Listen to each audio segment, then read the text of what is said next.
Some immediate reaction for you now, Laura. I'm joined by the Shadow Treasurer, Brad Rowswell. So Tim Pallas now says the government will repay this money, but he says it could take a few months. Do you think that's good enough?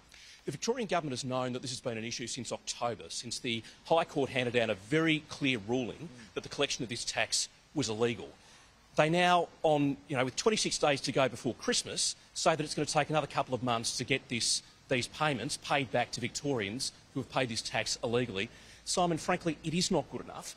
Victorians need money in their pockets now before Christmas, and it's incumbent upon the government to deliver upon that. Electric vehicle users don't pay the fuel excise that many petrol vehicle users do around the country. This is not just an issue here in Victoria. Should the federal government look at this with the whole meeting of treasurers, maybe a Commonwealth road user charge to electric vehicles come in? Yes, but at a time when you're trying to get more EVs on the road, you can't put your foot on the accelerator to try and get more EVs on the road whilst putting your foot on the brake at the same time by taxing them.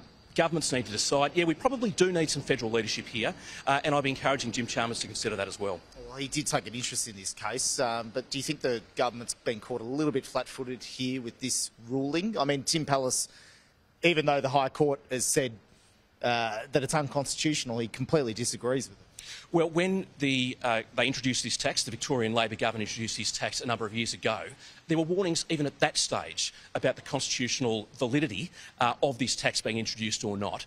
What we've seen through the High Court decision is that there are a number of state revenue streams, not just here in Victoria, but right around the country, which are now subjected to a massive question mark about whether states can actually collect those taxes or not. So it's unearthed Pandora's box. It has put a massive question mark over a number of state government revenue streams, and we'll be interesting to see how this plays out in the next little while. Brad Rowswell, thanks for your time. Appreciate it. Pleasure.